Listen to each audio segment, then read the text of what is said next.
Jamnagar mayor cup વિજેતા થાય એ માટે કોર્પોરેશનમાં પૂજા અર્ચના કરવામાં આવી। કોર્પોરેશનની સ્ટેન્ડિંગ કમિટી ચેરમેન ઓફિસમાં પૂજા અર્ચના કરવામાં આવી। મેયર 11 અને કમિશનર 11ની ટીમ દ્વારા પૂજા અર્ચના કરાઈ।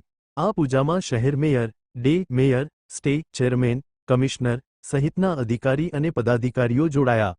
આગામી 6 તારીખથી ભાવનગરમાં ગુજરાત રાજ્યના તમામ મહાનગરોની ક્રિકેટ ટૂર્નામેન્ટનું આયોજન।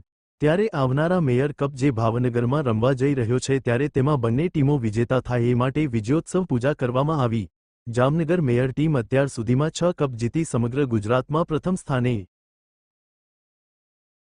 કેતન નાખવા હાલ મહાનગરપાલિકા શાસક પક્ષના દંડક અને મેયર 11 કપના કેપ્ટન તરીકે આજે અમારા અહીંયા ચેરમેનની ઓફિસમાં પૂજા અર્ચનાનો કાર્યક્રમ રાખેલ હતો, જેમાં મેયરશ્રી, કમિશનર સાહેબ, ડેપ્યુટી મેયર, ચેરમેન તેમજ બંને ટીમો, કમિશનર 11ની ટીમ અને મેયર 11ની ટીમ બંને સાથે પૂજા કરી અને એક ધ્યેય સાથે આજે અમે બધાએ પૂજા કરેલ છે।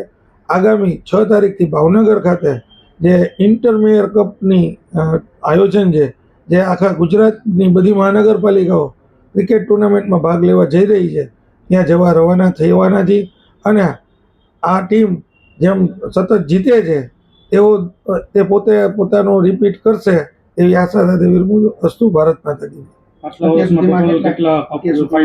અત્યાર સુધીમાં 15 ટુર્નામેન્ટ રમાણી છે, તેમાંથી આપણે 6 કપ જીત્યા છીએ અને પહેલા નંબરે છીએ। સુરત પણ 5 કપ જીતી છે, એક વખત અમદાવાદ, એક વખત વડોદરા, તેમજ 15 વર્ષમાં 2 વખત ટુર્નામેન્ટનું આયોજન નથી થઈ શક્યું જ્યારે કોવિડનું હતું। અત્યારે જામનગર છે તે પહેલા નંબરે છે।